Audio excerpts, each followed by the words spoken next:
چند سردار جو تھے نا، یہ حضرت عمر کے سامنے بیٹھے تھے، اکرمہ بن ابی جہل۔ تو اصحاب صفہ آئے تو حضرت عمر نے کہا بھائی ذرا آپ پیچھے ہو جاؤ، ان کو آگے بٹھا لیا۔ سلمان، بلال، پھر مقداد آئے، صہیب آئے، حضرت عمر نے کہا ذرا پیچھے ہو جاؤ، ان کو آگے بٹھا لیا۔ پھر دوسرے آئے، عامر کہا تم ذرا پیچھے ہو جاؤ۔ ایسا کرتے کرتے سرداروں کو جوتیوں پہ بٹھا دیا اور غریب غلام آگے بٹھا دیے۔ جب مجلس ختم ہوئی تو حضرت ابو سفیان کہنے لگے آج عمر نے ہمارے ساتھ کیا کیا؟ تو حارث بن ہشام، سہیل بن عمر کہنے لگے کیا کیا؟ کہ دیکھو سرداروں کو جوتیوں پہ بٹھا دیا اور غریبوں کو سامنے بٹھا دیا۔ تو اس پر سہیل بن عمر نے کہا اس میں عمر کا قصور نہیں، ہمارا قصور، ہم نے اسلام لانے میں دیر کی، ہم پیچھے رہ گئے، انہوں نے پہل کی، وہ آگے نکل گئے۔ تو اب ایک دم، حالانکہ یہ بالکل فتح مکہ پہ ایمان لائیں، ان کو نبی کی صحبت کے چند دن ملے ہیں، لیکن ایک ماحول بنا ہوا تھا، اس ماحول کو میں بتا رہا ہوں۔ یہ آپس میں کہنے لگے چلو دنیا کی تو خیر ہے، پیچھے رہ گئے، اگر آخرت میں پیچھے رہ گئے پھر کیا ہوگا؟ اس خیال کا آنا تھا کہ چاروں آگے حضرت عمر کے پاس کہ عمر تم نے ہمیں سامنے سے اٹھا کے جوتیوں پہ بٹھایا، ٹھیک ہے ہم حقدار ہیں، لیکن ہمیں پریشانی یہ ہے کہ ہم چاہتے ہیں کہ آخرت میں تمہارے برابر ہو جائیں، ساتھ ہو جائیں، آگے تو جا نہیں سکتے، پیچھے نہ رہ جائیں، کوئی راستہ ہے؟ تو حضرت عمر نے فرمایا ان لوگوں نے اللہ کے نام پہ اپنی قربانیاں پیش کی، تم اللہ کے نام پہ اپنی جان پیش کرو، مال پیش کرو، تو تم بھی ان کے ساتھ ہو جاؤ۔ تو یہ کہنے لگے جی بالکل ٹھیک۔ تو یہ سارے قریش کے سردار مکے آئے اور مکے سے بمع خاندانوں کے انہوں نے ہجرت کی، 400 بڑے سردار انہوں نے مکہ چھوڑا۔ جب یہ مکے سے نکلے تو سارا مکہ رو رو کے برا حال کر رہا تھا۔ تو حارث بن ہشام رضی اللہ تعالیٰ عنہ، یہ ابو جہل کے بھائی ہیں، ابو جہل کے بھائی ہیں، حکم بن ہشام اس کے یہ بھائی ہیں حارث، یہ کھڑے ہو کر انہوں نے چھوٹی سی تقریر کی، فرمایا کہ دیکھو میرے بھائیوں، اللہ کے نبی نے دعوت دی، ہم پیچھے رہ گئے، ہمارے غلام آگے چلے گئے، اور اتنا آگے گئے ہیں کہ اگر یہ مکے کے پہاڑ سونا بن جائیں اور میں سارے خرچ کر دوں تو ان کے ایک دن کا اجر میں نہیں پا سکتا۔ میں چاہتا ہوں کہ ہم اپنی جانوں کا نذرانہ پیش کر کے ہم ان کے ساتھ ہو جائیں۔ یہ قافلہ جب ملک شام پہنچا تو یرموک کی جنگ سر پہ آ چکی تھی۔ یرموک کی جنگ میں رومن امپائر ٹوٹی اور اس کا فیصلہ ہوا اور ان کو شکست ہوئی۔ اس میں 3 لاکھ کا لشکر تھا رومن امپائر کا، اور صحابہ کا لشکر تھا 30,000، تو 10 گنا بڑا لشکر تھا۔ تو 9 دن یہ جنگ چلتی رہی کہ یہ لوگ وہاں پہنچے۔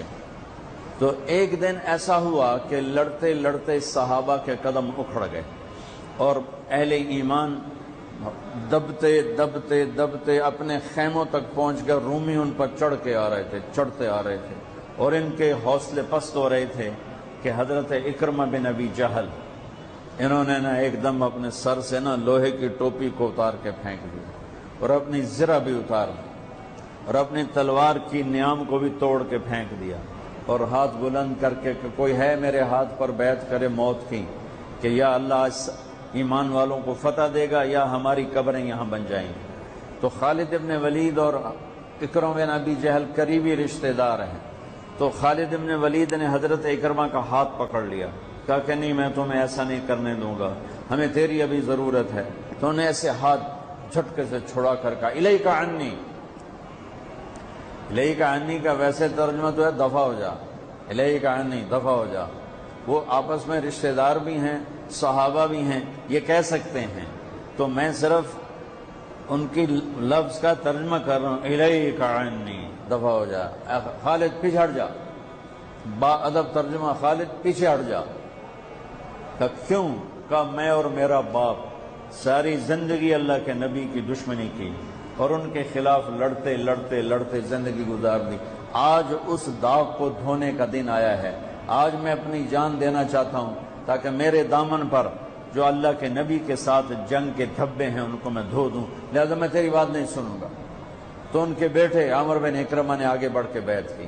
زرار بن ابزر نے، عبد الرحمن بن ابو بکر نے، عبداللہ بن عمر نے، ابو سفیان نے، حارث بن ہشام نے، سہیل بن عمر نے، ان بڑے بڑے قریشی سرداروں نے، انہوں نے حضرت اکرمہ کے ہاتھ پر بیعت کی اور سب نے اپنی تلواروں کو توڑ دیا، نیاموں کو توڑ دیا، زریں اتار دی، لوہے کی ٹوپیاں اتار دیں اور اللہ اکبر کہہ کر جو گھسے ہیں 400 آدمیوں نے 3 لاکھ کا منہ پھیر دیا اور ان کو ہٹاتے ہٹاتے ہٹاتے ان کے خیموں تک لے گئے۔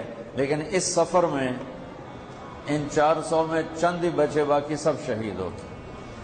اور جب رومیوں کے قدم اکھڑ گئے تو حضرت خالد ابن ولید بھاگے، گھوڑے کو دوڑایا اور پیچھے کی طرف آئے کہ وہ دیکھ رہے تھے کہ اکرمہ بھی گر رہا ہے، عمر بھی گر رہا ہے اور فلاں بھی گر رہا ہے، فلاں بھی گر رہا ہے۔ تو یہ جلدی سے بھاگ کے پیچھے آئے تو دیکھا تو ان کے بیٹے تو ختم ہو چکے تھے اور اکرمہ کے تھوڑے سانس چل رہے تھے، تو انہوں نے بیٹے کو یہاں رکھا، اکرمہ کے بیٹے عمر کو، اور حضرت اکرمہ ابو جہل کے بیٹے کا سر اپنی گود میں لے کر تھوڑا پانی منہ میں ٹپکایا نا، تو انہوں نے اس سے آنکھیں کھولی، کہا کون ہو؟ کہا میں خالد ہوں۔ کہا لمن الدبرہ، کیا فیصلہ ہوا؟ تو خالد نے کہا مبارک ہو، اللہ نے ایمان والوں کو فتح دی۔ کہا اچھا، عمر کو کہہ دینا جو تم نے کہا تھا وہ ہم نے کر دیا۔ آئے ہائے، اور ساتھ ہی جان نکل گئی۔ تو خالد ابن ولید کے ایک دم آنکھوں میں آنسو آئے اور انہوں نے غصے سے کہا کلا زعم ابن الحنتمۃ اللہ نستشہد۔ عرب جب کسی کو پیار سے بلاتے تھے تو باپ کے نام سے، یا ابن عمر، اے عمر کے بیٹے، یا ابن الخطاب، اے خطاب کے بیٹے، عزت محبت سے بلانے کے لیے باپ کا نام آتا تھا، اور غصے میں بلانا ہوتا تھا تو ماں کے نام سے، یا ابن سمیہ، یا ابن الحنتمہ۔